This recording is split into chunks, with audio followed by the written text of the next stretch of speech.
Hey guys, welcome back to my channel. This is Kemi, and I'm here to talk about Beyond the Gates Season 2, Episode 77. Now, before we begin, make sure you guys are liking, subscribing, and turning on your post notifications so you'll know whenever I post. All right, so we start the episode off with Joey coming home, and Vanessa is there, and she spends the whole episode trying to get him to take a picture so that they can put it in a frame. That's legit what they did this whole episode.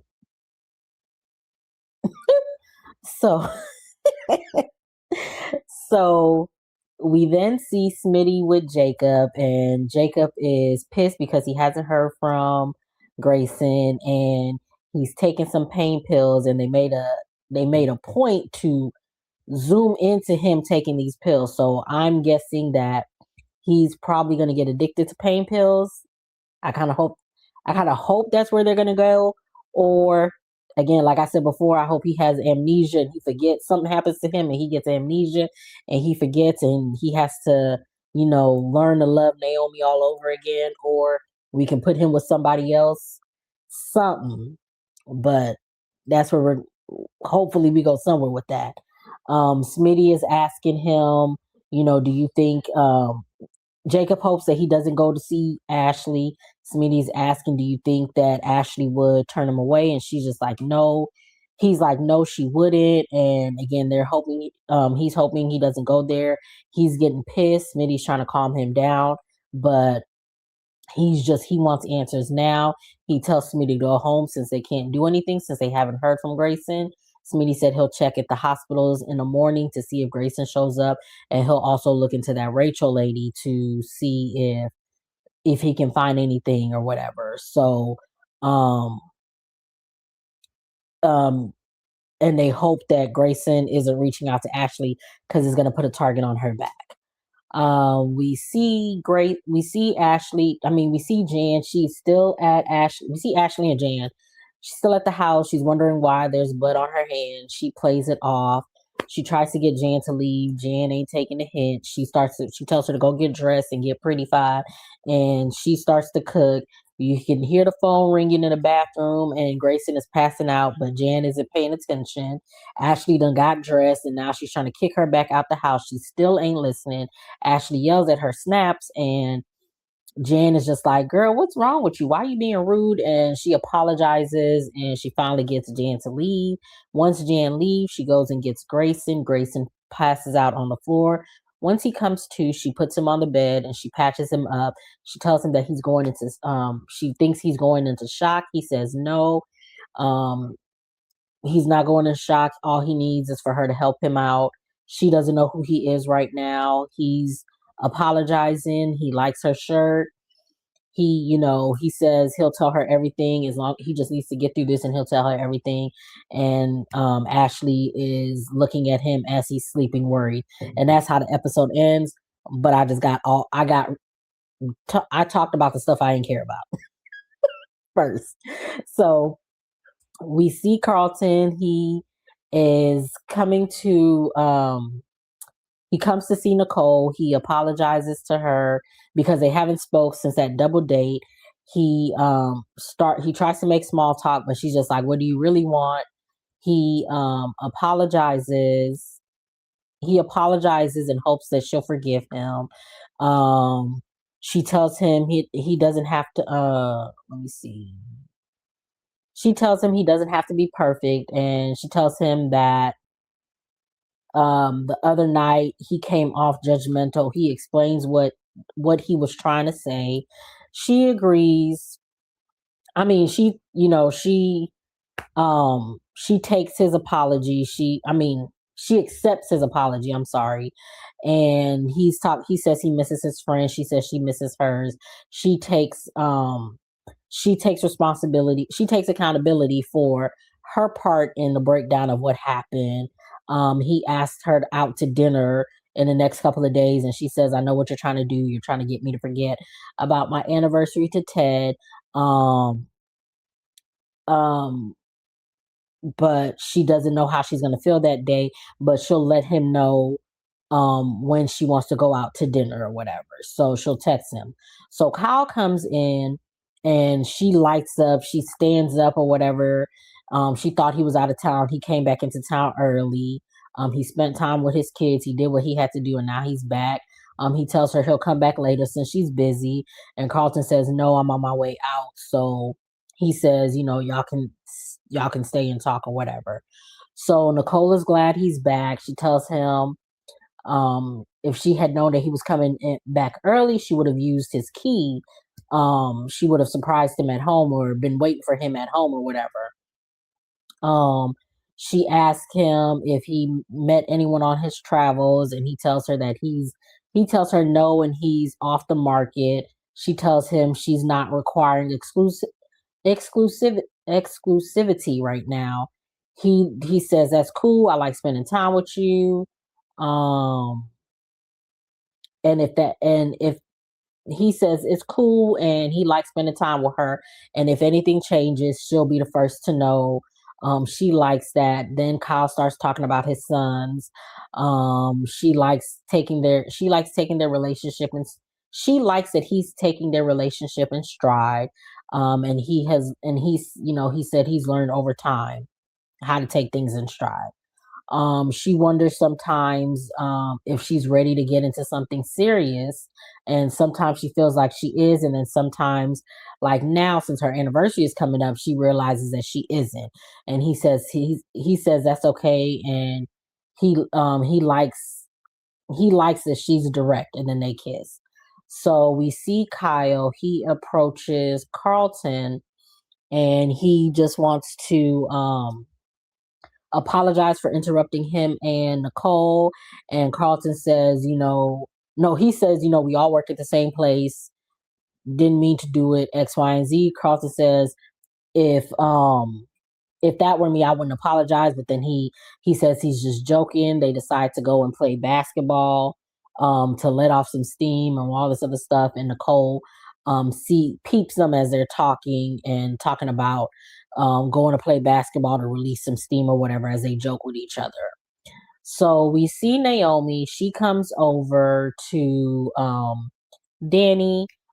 She says she wants to do a movie night or whatever, and she wants to do a movie night, and Dani wants to know why she really is there. And so she tells her, she's been spending time with Bill and she misses her, and she's just like, okay, so how's Jacob? And Naomi tells her, he's still on assignment, he's good. The house is lonely, and she's tired of being there with all her thoughts, and she needed support. So Dani hugs her. Naomi then compliments her on her pics because they're looking at her modeling pics, and ask her what's next, and Dani isn't that like enthusiastic about it, and Naomi wants to know, okay, so now it's your turn, what's going on? So Dani tells her what happened with Chelsea Cat and how Chelsea turned her down, and how she wanted what Naomi and Bill had. So Naomi hugs her. Naomi wants to know if Chelsea said more, and Dani tells her, sorry. Dani says no, but she thinks there's more to it. And Naomi says, well, when y'all were working together, you did overwhelm her, and Chelsea wants to do this on her own. She's trying to forge her own path, but it doesn't mean that she doesn't still need her. She's still her mom. She mentions, you still got the wedding planning, and Dani was just like, well, she took me off of that too. And Naomi was like, Naomi says, do you think you're making it bigger than it is? And Dani says, maybe, but with everything that's going on with Anita and all of this, she misses how things used to be. She misses when they were the center of her world, because she misses when she was a center of their worlds, because they're still the center of hers. Naomi wants to know where this is coming from. Dani explains she loved being a mom, and she misses that. She's trying to embrace the now, but if she could go back in the past, she tells Naomi, if I could go back in the past, do you know what I would change? And Naomi was just like, the day I brought Hayley home. And Danny was just like, no, even better. Back to when you were babies or whatever. So Naomi says, uh, Naomi tells her she doesn't. Naomi tells her, you don't have to look to the past. And she asks if Andre wants to have kids, because they could have they could have like curly headed babies that taking pictures, and Danny laughs it off, and she's saying there are no more she says she's not having any more kids, and she don't miss it that much. And then they're glad that they say they're glad to get that they are glad that they're together, and they hug. And two things. Love this scene. I love Danny when she's with her girls. I love Danny mom, and I love her when she's with Andre. And two, she about to be pregnant. This was straight foreshadowing. But hey. So we see Bill and Hayley. They're at Uptown. He replaced her stolen ring. So, she's all happy about it. They run into Chelsea and they ask her to join them. And because she's by herself, at first she was just like, no, y'all look like y'all on a date night. And then Hayley's just like, no, come, come, come. And so she's just like, okay. So they walk ahead of Bill and Chelsea walk ahead of her, and she's just like rolling her eyes. And I wrote in my notes, that girl is becoming real bold because, girl, is you cool? So they're making small talk, and Hayley's telling Chelsea about her being on her live when she was selling the purses, and she bought one. And Bill is saying, I'm surprised she hasn't bought the whole inventory or whatever. Then Bill asks how Madison is doing, and how Madison is doing, and then Hayley talks about what Bill told her about Madison's mom, and Bill is telling Chelsea not to worry. Chelsea doesn't want to speak about it, but Bill doesn't mind, and then Hayley is just like, I think she wants to speak to you in private. So she goes to the bar, and while she's at the bar, she's over here flirting with the bartender, and it's just like, you being real, real bold. And I'm just like, girl, you about to get yourself caught up because you acting like you ain't got, like, you flirting with this man in front of your husband ain't nothing. But I digress. So, sorry. So yeah, so this was them when they were sitting at the bar. I apologize. I was just talking. So they're sitting at the bar. Hayley leaves them to talk. And she tells him how stressed Madison is. And he tells her that they're gonna fight this he's gonna fight this for Madison as if she's one of his own. He wants to know if there's anything else worrying her. And she tells him, yes, Hayley. So she tells him talks to him about what Kat told her about the whole Lynette situation. He says it's over. Lynette is gone. Hayley apologized to Tomas. She tells him she thought they were beyond the petty games and nastiness, but it looks like Hayley is still on it. And he tells her that Lynette was using Hayley, but Chelsea isn't buying it. And she does make some good points, but of course, Bill is not listening to her. He blames it on Hayley going through a lot and not making friends. Chelsea is like saying, instead of her focusing, she was just like, instead of her focusing on healing from the mugging, she's over here, she's allowing herself to get caught up in drama, and it's clear what she's doing, and Bill wants to know what. And she tells him that she sees that he's getting closer to the family, and yeah, Hayley sees that Bill is getting closer to the family, and she mentions all the things like, him getting closer with Vernon again, him doing things for Anita, even him and Danny are in a good place. And let's see. And she says, with all that's going on, he isn't at risk of getting pushed out further. Hayley is. So he looks at Hayley, and she's at the bar, and she's looking like evil turned over, but he again isn't paying attention to the clear signs that are in his face. So Chelsea says Hayley is stirring up conflict.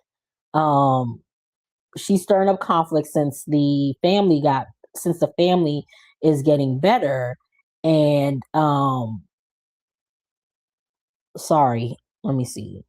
Okay, yeah. So she says Hayley is stirring up conflict since the family is getting back to being a family again. And by this time, Hayley is listening. She's done slid into the booth behind them, and so she's listening to what they're saying.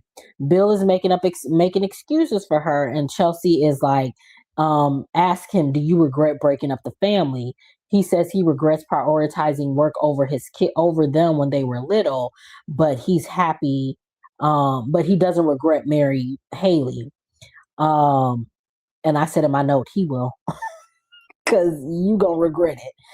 Um, and and if she's insecure about her place in my life, that's on him to make it right. She asked him about Danny and says it she asked him about Danny and how Danny and Andre are close again, and everyone sees him drifting back to her. And before it gets deeper, she needs to know if it's because of Grant, or if he's getting closer. um Wait, let me see what I say. I'm sorry, y'all. Oh yeah, he says everyone can. She says everyone can see you getting closer to mom, and I just need to know, is it because of Gran or because you want to get closer to her? He blew up their lives before once, and things are just not getting settled, and she doesn't want him to go for a round two. He tells her he cares about Danny and they have a connection because of her and Naomi, but that's it. She's but she's reading too much into it. And sorry, y'all. My notes is all over the place. I was tired when I took them. So he says